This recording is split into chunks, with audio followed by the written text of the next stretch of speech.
do Senhor, chegou a hora, chegou a hora. 1 Samuel capítulo 21. Estamos avançando na história de Davi. Para mim tem sido significativo estar aqui com vocês sempre, nessa semana de oração, porque todos esses sermões que eu estou pregando são sermões que eu nunca preguei. Então eu estou usando vocês como cobaia aqui para uma nova semana de oração. Eu espero que vocês não se aborreçam comigo, não fiquem chateados. A gente fez essa semana de oração especialmente aqui para a igreja. E vamos dar uma testada lá e depois a gente vai continuar desenvolvendo, porque o sermão ele nunca fica pronto, sabia disso? Nunca fica pronto. Você aprontei um sermão para pregar, um sermão nunca fica pronto, porque um sermão ele leva uma vida para ser feito.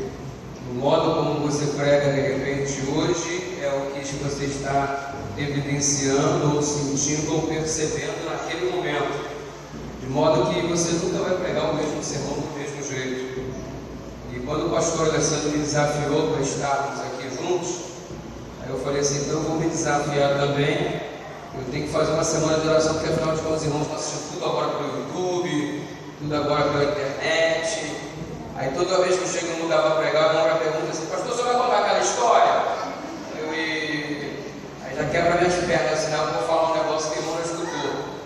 Então eu me senti desafiado quando o pastor Alessandro me convidou. Eu falei assim, vou ter que montar uma semana de oração para pregar um negócio que ninguém nunca escutou. Mas mesmo assim teve gente aqui que já escutou o que eu falei, porque foi lá no Coqueirão assistir e veio aqui e assistiu também. Então não posso fazer nada, aí também é demais, né? Vamos abrir a Bíblia então, 1 Samuel capítulo 21, verso 1 ao 3, chegou a hora. A pessoa que está do seu lado diga, você não veio aqui em vão. Primeira pessoa diga, Deus vai abençoar você. Se você já achou o texto, faz o sinal de joinha aí para mim, ó. Manda aqui. Beleza? Obrigado. Vocês são muito espertos. Deus seja louvado. Aí eu vou te falar uma coisa. Eu nunca fiz uma semana de oração na minha vida para ter um conjunto toda noite fazendo louvor e apresentando música especial. Não é conjunto ruim não, porque se fosse ruim eu dizia não convidava mais.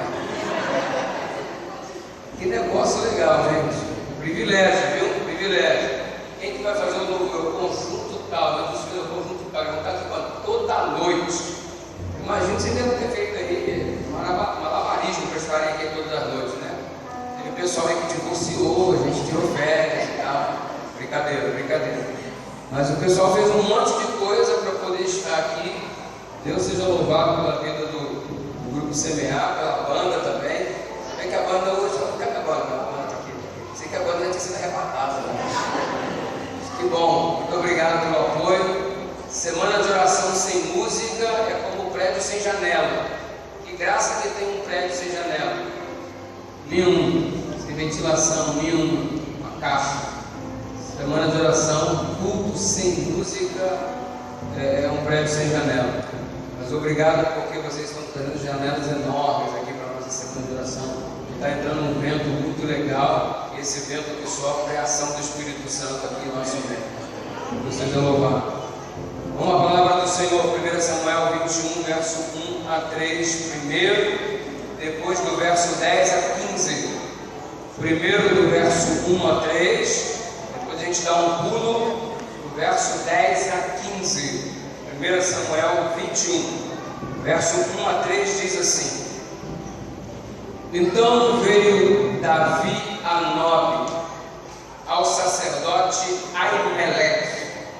Como é que é o nome do sacerdote? Aimeleque.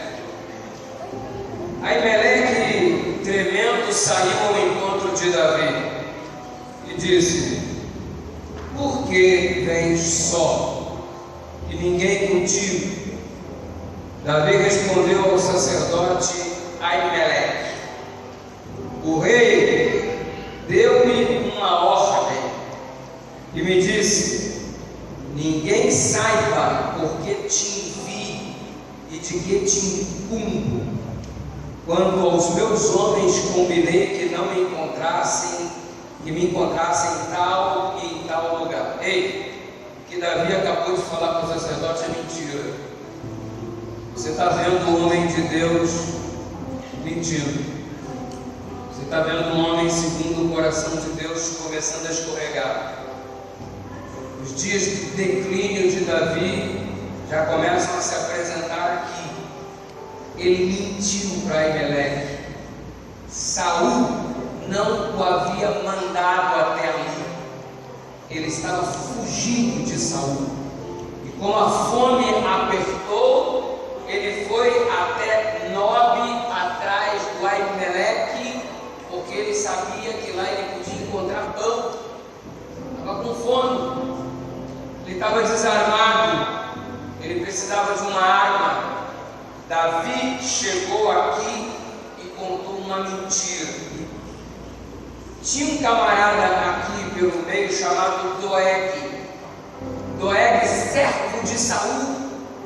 Quando olhou Davi e sabia que o Davi estava fugindo, eu não sei se ele mandou um WhatsApp, eu não sei se ele postou no Facebook: Davi está aqui, Saul. E o Davi veio com um exército, veio com alguns soldados, e foi uma chacina. Os sacerdotes foram assassinados, morreu muita gente, entre eles Aimeleque. Sabe o que Ellen White diz no livro Patriarcas e Profetas? Que se Davi tivesse falado a verdade, Aimeleque teria se preparado e teria como argumentar com Saul. Ele não sabia que o Davi estava como um fugitivo, e por causa da mentira que o Davi contou, isso resultou na morte prematura do sacerdote. Quanta gente acabamos matando por causa das nossas mentiras? Quantas vidas terminamos por destruir por causa da nossa falta de sinceridade? É claro que eu não quero que você confunda sinceridade com falta de educação. Porque tem gente que, em nome da sinceridade, esculhamba os outros. Não, que eu sou sincero mesmo. Aí destrói o camarada, coloca no pó e joga para o tapete. Isso não é sinceridade, não. Isso é falta de educação. Então para de bater no cara. Eu sou sincero. Não, é mais educado. Diferente. E o Davi, por causa da mentira, destruiu uma vida. Ei, até quando vamos ficar destruindo a vida dos outros por causa das nossas mentiras? Até quando vamos ficar destruindo a nossa própria vida por causa das nossas mentiras?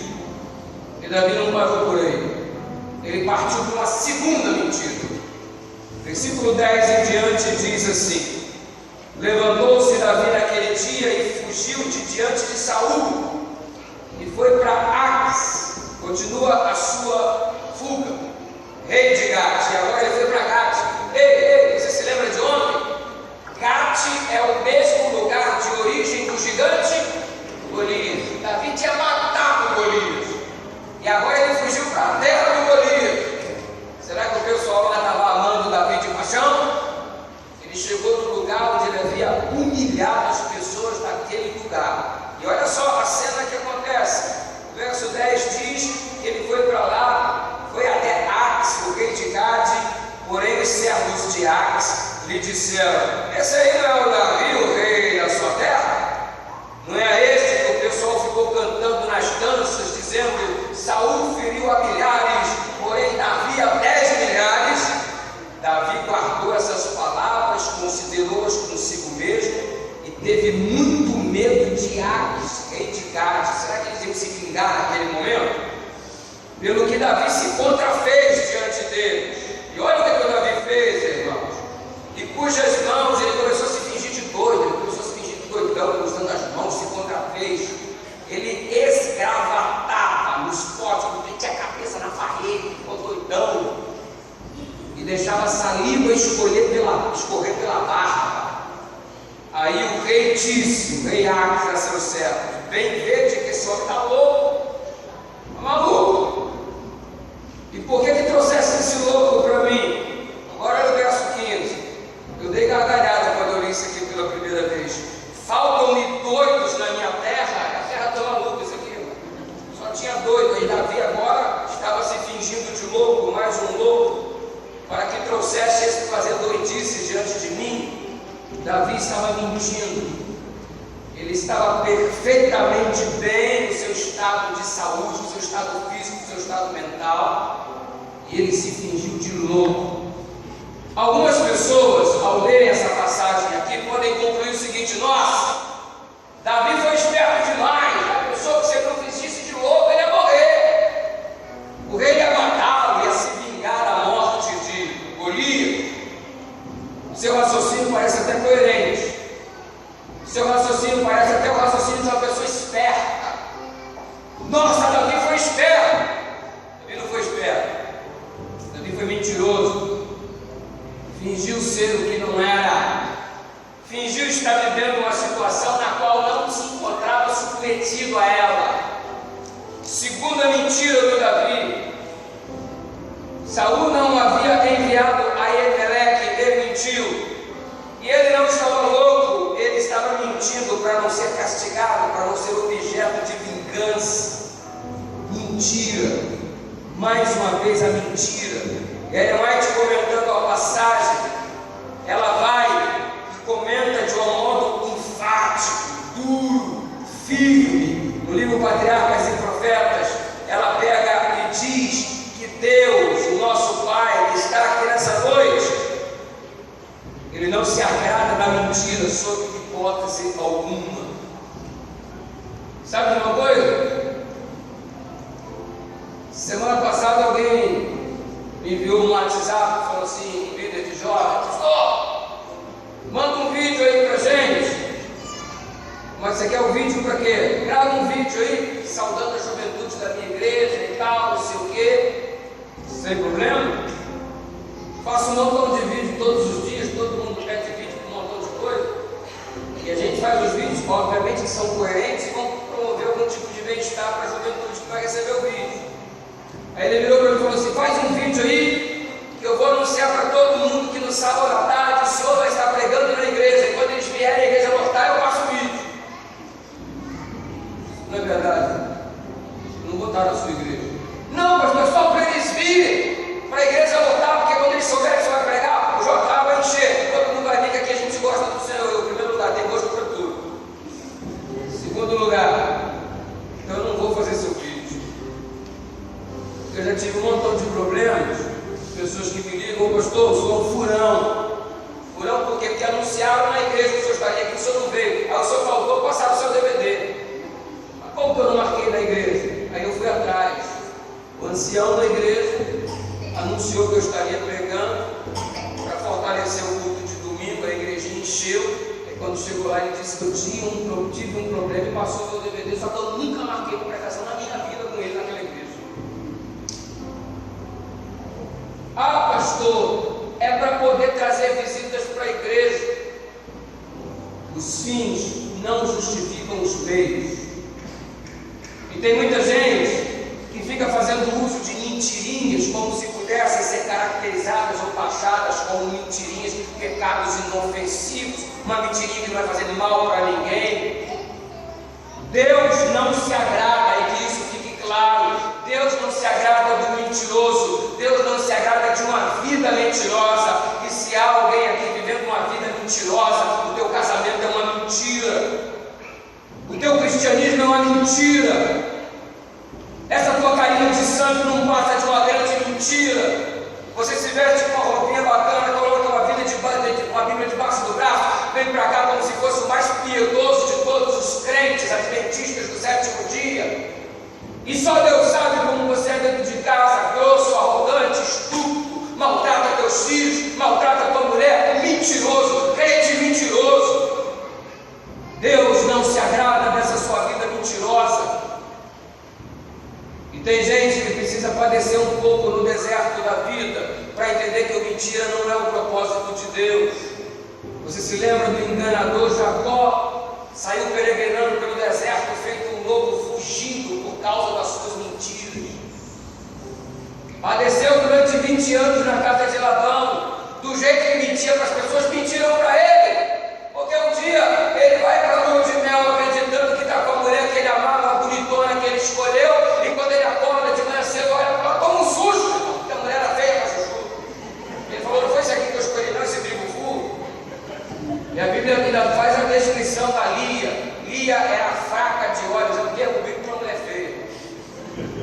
Fraca de olhos. O cara ficou chateado. Mas também bichinho vacilão. Como é que vai se deitar com alguém e não olha nem que fica se deitando? É muita fé, né? A fé é a certeza das coisas que não se vê. É tanta fé que o cara foi deitar com ela. É a Raquel que você não precisa nem ver. Eu não sei que amor é esse que não olha para a pessoa, vai para a lua de mel e não olha para a cara da noiva. Que coisa louca. Já imaginou que loucura? Tu casa, desejou lua de mel a vida inteira, aí vai para a noite de núpcias e tu nem olha para a cara da sujeita. Coisa triste. Mas enfim, o Davi, o gigante da fé, o homem segundo o coração de Deus, ele é apanhado em dois momentos, em dois episódios consecutivos. Ellen White descreve que a fé do Davi neste momento vacilou. Um homem que demonstrou uma fé extraordinária ao enfrentar um gigante aparentemente invencível, agora vacila no exercício da fé. Por que isso está em evidência na Bíblia? Para mostrar que nós não somos super-homens, somos seres humanos. Vivemos os nossos dias de alto, vivemos os nossos dias de baixo, vivemos os nossos dias em que nós estamos muito bem, vivemos os nossos dias que nós não nos encontramos muito legal. E você nessa noite que chegou aqui, hoje é o dia que você está muito bem, hoje é o dia que você está muito mal. Se hoje é o dia que você está muito bem, louve o nome de Deus. E se hoje é o dia que você está muito mal, louve o nome de Deus também. Porque quer vivamos ou quer morramos, estaremos sempre louvando o nome de Deus. E o Davi vacilou. Começou sua trajetória e enveredou num caminho denominado de mentira. Aliás, ele teve uma vitória extraordinária sobre o Golias, começou a aparecer um monte de circunstâncias que deixou a sua vida meio enrolada. Já viu que o Davi pensou assim: nossa, agora que eu venci Golias, tudo vai melhorar para mim. O Saul vai me dar moral, eu vou conseguir agora ter paz com o Saul, vou ficar estabelecido lá no reino, né? Agora não vou ser mais o pastorzinho para morar lá no meio da roça, agora eu vou estar aqui vivendo no palácio, eu vou servir a Saul de um modo mais eficaz. Tudo agora vai muito bem. E ele me prometeu que aquele que vencesse o gigante receberia de prêmio a filha em casamento. Agora eu vou me casar com a filha do rei, eu não mereço, eu não sou digno, mas agora minha vida tudo vai melhorar. Você já teve a perspectiva assim: nossa, a partir de agora minha vida tudo vai melhorar, e ficou de mal a pior? Foi exatamente o que aconteceu com Davi. Sabe o que aconteceu com Davi? Uma perseguição implacável de Saul. Em dois momentos da vida de Davi ele foge. O primeiro momento é o momento que ele foge de Saul, e o segundo momento é que ele foge do próprio filho, o Absalão, que ainda veremos essa semana. E aqui estamos diante da primeira fuga de Saul. Por quê? Porque o Saul, a primeira fuga de Davi por conta de Saul. Por quê? Porque o Saul enlouqueceu, ficou absolutamente desequilibrado. Você se lembra que ele estava desequilibrado, sendo tormentado por um demônio, e o Davi vinha, tocava a harpa, e as coisas se amenizavam, as coisas eram melhoradas, a circunstância difícil, a poeira baixava. Lembra? Agora ele enlouqueceu de vez e começou a perseguir o homem que havia salvado o país, como se fosse o maior criminoso da nação.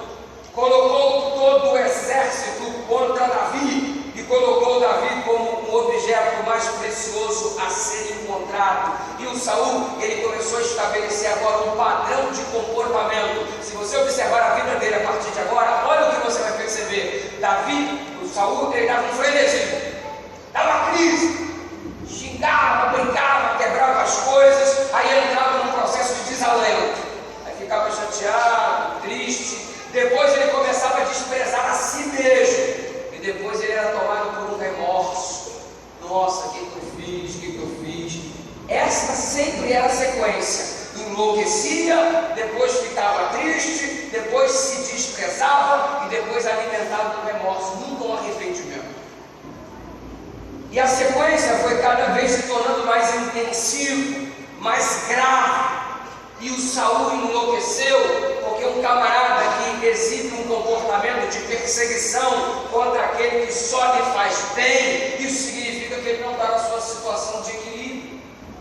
Essa pessoa que anda te perseguindo e não tem razão para isso, o cara cismou contigo, o cara não foi com a sua cara, e desde que ele te conheceu, te trata mal e você não sabe por quê. Fala mal de você pelas costas, você não sabe por quê. Vive querendo puxar o teu tapete, você não sabe por quê. Querido, eu vou te dizer por quê. É uma pessoa desequilibrada, porque quando um ser humano persegue alguém tendo um motivo, já está errado. Agora, quando persegue alguém sem ter motivo nenhum, desculpa, não tem uma outra sentença para o indivíduo, a não ser dizer que é um desequilibrado. Davi havia libertado o povo de Israel do jugo filisteu, da humilhação, da vergonha. E agora estava sendo perseguido por quê? Simplesmente porque havia feito o bem. O que isso significa? Saúl é um desequilibrado. E quantas pessoas por aí vivem num desequilíbrio? Por quê? Porque vivem contando mentira. Número 2, vivem perseguindo pessoas sem nenhuma justificativa, ou mesmo que tivesse estado errado do mesmo jeito. Já reparou que por conta das dificuldades da vida, cada vez mais as pessoas têm perdido o equilíbrio? Eu lembro quando eu ia a uma igrejinha ver a minha namorada, que hoje é minha esposa, lá no Rio de Janeiro, lá na Baixada Fluminense, lá em Belfort Roxo, que já foi eleita a cidade mais violenta do planeta. O dia que você for ao Rio de Janeiro, dá um pulo mais Belfort Roxo para provar sua fé, para ver se você está em dia aí com a comunhão, para você ter uma emoção na sua vida, vai lá. Eu fui lá na igreja e fiquei sabendo de um episódio. O irmão da igreja começou a enfrentar alguns problemas e desequilibrou. Começou a fazer umas atitudes até engraçadas.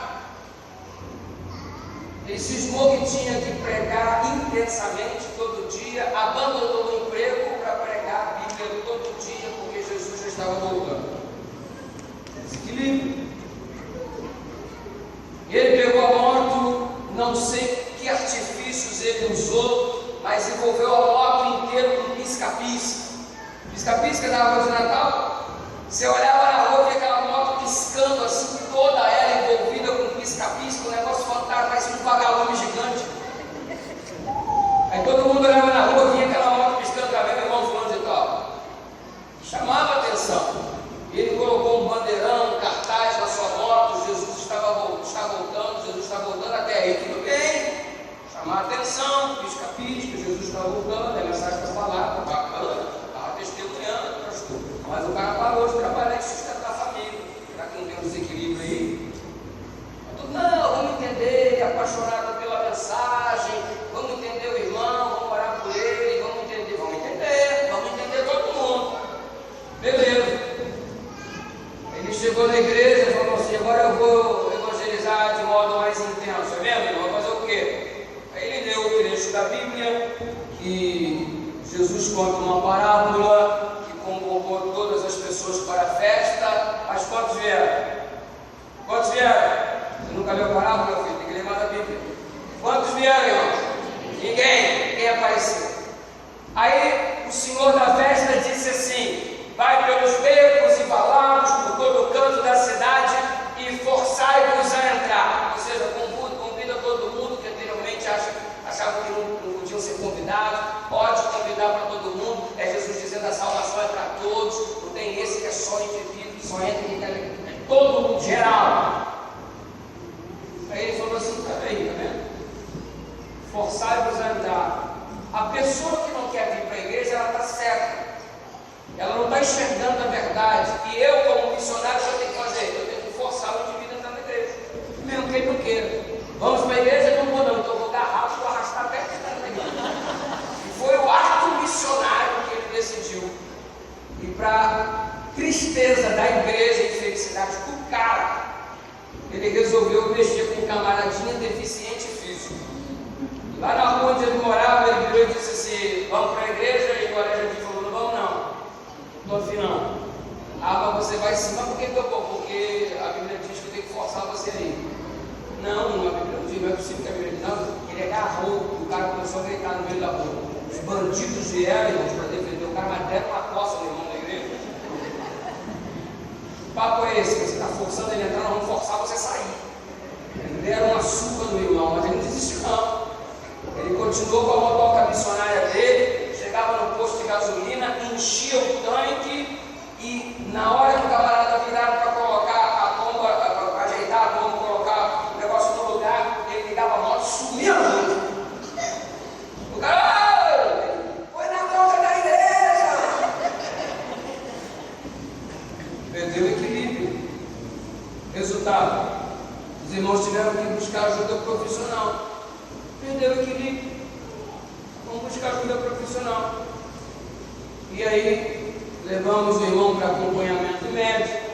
O irmão teve que ser internado alguns dias. E no sábado, o pessoal da igreja se reuniu e eu fui também. Fomos visitá-lo. E chegamos no sábado à tarde para visitá-lo. Qual foi a nossa surpresa? Porque entramos no pátio na hora da visita. E aquele monte de pessoa que está bem sem orientação, assim, andando de um lado para o outro, os parentes tentando algum tipo de comunicação. E quando olhamos lá, estava o irmão da igreja. E qual foi a nossa surpresa ao perceber que ele havia apanhado a cueca dele e colocado na cabeça? A gente olhou aquela cena e disse, não é possível, a cueca na cabeça. Aí a filha dele chegou, pai, cueca na cabeça, pai. Aí ele falou assim, você está pensando que eu estou doido, né? Não estou doido não, eu sou muito esperto. Sabe por quê? Esses loucos aqui, quando a gente estende a cueca lavada, eles vão lá e pegam. Eu estou secando na minha cabeça para não ser roubado. Eu sou esperto, eu não sou louco. Mas é claro que vocês já imaginam o que aconteceu. Ele ficou longos períodos internado por conta de tudo isso daí. E quer saber de uma coisa? O Saul devia ser internado. Sabe por que o Saul devia ser internado? Porque toda vez que ele olhava para Davi, ele apanhava a lança e tentava cravar Davi na parede. E eu fico imaginando a cena, a lança vindo em direção a Davi, Davi se desviando. Você achou que é assim, né? Eu já acho diferente, eu já acho que Davi fez assim.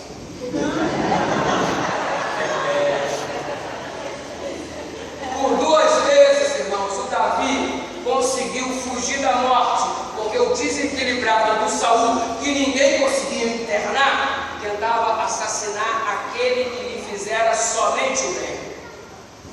E como se não bastasse, ele foi um pouco mais adiante, porque se você perceber o relato bíblico, você vai entender que Davi e Jonatas estabeleceram uma amizade bacana, uma amizade que edifica, não é esses lixos que o pessoal chama de amizade que só joga você para baixo. Ô meu amigo, tem um cigarro aí, né? Tem um cigarro, ô meu amigo, tem uma mulher para colocar na tua fita, ô meu amigo, me empresta o dinheiro aí, ô meu amigo, vamos beber um negócio junto, ô meu amigo, vamos dar uma puxada na maconha aqui, ô, que amigo é esse, irmão? Só tirar a furada. Você fica chamando de amigo, desde que você conheceu esse camarada que se chama de amigo, você não sentiu mais vontade de vir à igreja, você não sentiu mais vontade de ler a Bíblia, você não sentiu mais vontade de ir para a escola, você não sentiu mais vontade de trabalhar, você não sentiu mais vontade de ser alguém, você não quer mais participar das coisas da igreja. Que amizade é essa que em vez de colocar para frente, te coloca para baixo ou te joga para trás? Isso não é amigo. Isso é instrumento do diabo para acabar com a tua vida. Presta atenção no que é amigo de verdade. Amigo de verdade é esse tipo de amizade estabelecido entre o Davi e o Jonathan. O cara percebe o desequilíbrio do pai, mas a despeito dele ser o pai,